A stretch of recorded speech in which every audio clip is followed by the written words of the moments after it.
रायबरेली दौरे पर पहुंची कांग्रेस महासचिव प्रियंका गांधी ने हरदासपुर में जनसभा को संबोधित किया। इस दौरान प्रियंका गांधी भावुक नजर आईं। प्रियंका गांधी ने कहा कि मोदी जी शहीद इंदिरा गांधी जी को देशद्रोही बोलते हैं।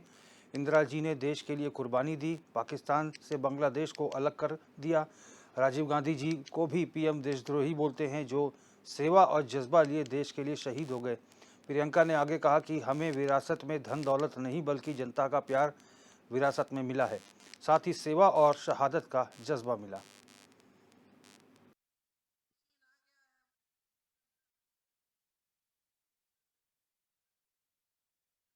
गांधी जी के बारे में, इंदिरा जी जैसी हस्ती जिन्होंने देश के लिए अपना जीवन दिया, शहीद हुई, उनके बारे में मोदी जी कहते हैं कि वो देशद्रोही थी, जिसने पाकिस्तान को तोड़कर बांग्लादेश बनाया।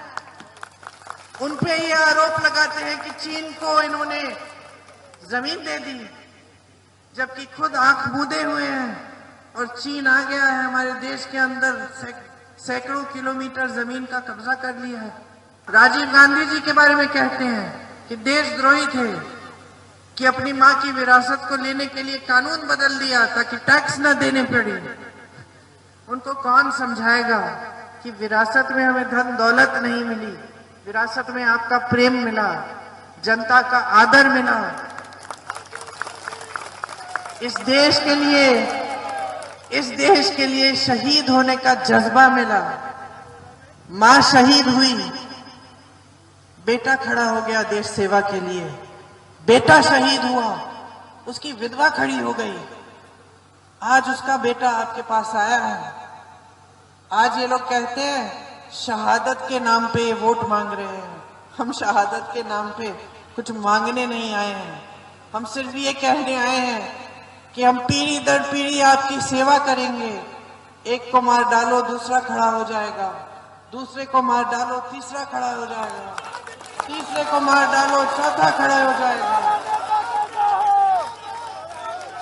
हमें कुछ भी कर लो, हमें कुछ भी कर लो, सेवा करने से हमें कोई रोक नहीं पाएगा।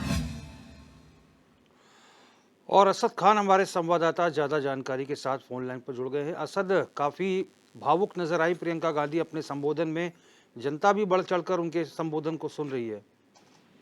बिल्कुल, देखिए भावनात्मक जो है वो होना लाजमी है, क्योंकि लगातार बीजेपी की तरफ से जिस तरह से उनके परिवार पे और उस पर लांछन लगाए जा रहे हैं, तो कहीं ना कहीं से रायबरेली की जो जनता है उसका लगाव जो है वो गांधी परिवार से है। तो उसका पूरा लाभ उठाने में प्रियंका गांधी कहीं से चूकेंगे भी नहीं। और जो बयानबाजी भारतीय जनता पार्टी की तरफ से हो रही है, तो कहीं ना कहीं परिवार पर अगर हमला होगा तो कोई भी आदमी हो या कोई आम आदमी भी होगा तो वो बोलेगा।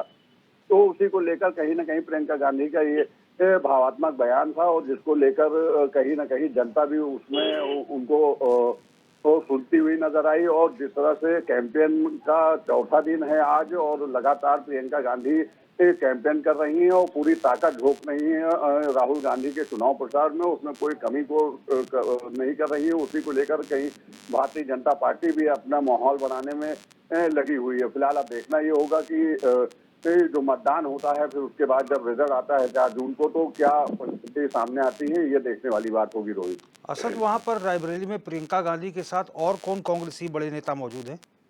देखिए यहाँ पर अशोक गहलोत हैं साथ में, और प्रियंका गांधी हैं, और कई अन्य तरह के नेता हैं, और लगातार उनका दौरा लगता रहेगा, क्योंकि इंडिया गठबंधन में है कांग्रेस, तो लाजमी से है कि अखिलेश यादव का भी दौरा रायबरेली लग सकता है। ठीक है सर, बहुत बहुत धन्यवाद तमाम रिपोर्ट के लिए।